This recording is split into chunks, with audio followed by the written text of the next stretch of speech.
Revue de presse européenne, édition spéciale. Tension autour du Ballon d'Or, Manchester City agite le mercato, Milan accélère sur Rabiot. Ballon d'Or 2025. La tension monte entre la France et l'Espagne.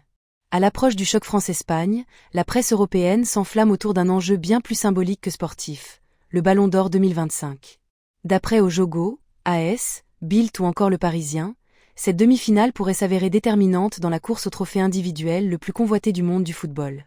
Deux hommes incarnent ce duel. Lamine Yamal, prodige du FC Barcelone, 17 ans, auteur d'un triplé historique Liga Coupe Supercoupe et impliqué sur 43 buts cette saison, 18 réalisations, 25 passes décisives, face à Ousmane Dembélé, véritable dynamiteur du quadruplé parisien, avec un impressionnant total de 33 buts toutes compétitions confondues. Mais au-delà des statistiques, les enjeux médiatiques et calendaires pèsent lourd. AS souligne que l'absence de Yamal à la Coupe du Monde des clubs pourrait profiter à Dembélé, tandis que Bild estime que leur confrontation directe en demi-finale sera un tournant dans le vote des 100 journalistes internationaux. Les déclarations publiques en faveur du joueur parisien se multiplient. Luis Enrique a tranché, le Ballon d'Or doit revenir à Ousmane, tandis que Didier Deschamps, jusque-là réservé, assume désormais sa préférence. Dembélé a réalisé une saison exceptionnelle, confie-t-il dans l'équipe. Le débat s'invite jusque dans le vestiaire tricolore. Ojogo évoque une atmosphère tendue, alimentée par des prises de position jugées trop visibles, notamment de la part de Cherki et Koné, au profit de Kylian Mbappé. Jérôme Roten n'a pas mâché ses mots en dénonçant ses soutiens trop voyants. Adrien Rabiot sur les tablettes de l'AC Milan. En Italie, la Gazzetta dello Sport met en lumière l'intérêt renouvelé de l'AC Milan pour Adrien Rabiot. Si le joueur est encore sous contrat jusqu'en 2026 avec Marseille et affiche sa volonté de rester, le club lombard, poussé par Massimiliano Allegri, pourrait passer à l'offensive.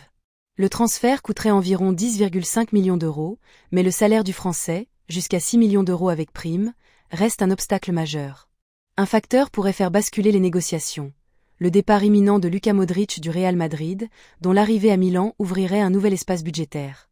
L'incertitude autour de Maignan pousse Milan à anticiper. L'AC Milan s'interroge aussi sur l'avenir de Mike Maignan, malgré des discussions en cours pour prolonger jusqu'en 2030. La Gazzetta révèle que Chelsea aurait manifesté un intérêt sérieux pour le portier des Bleus, prêt à formuler une offre dépassant les 30 millions d'euros. En anticipation d'un départ, plusieurs pistes sont explorées. Marco Carnesecchi, Atalanta, malgré un prix élevé estimé à 40 millions d'euros.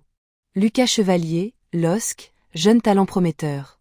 Elia Caprile, actuellement prêté à Cagliari par Naples. Bart Verbruggen, Brighton, E.T. Miles-Weiler, AS Roma, Competent Law Shortlist.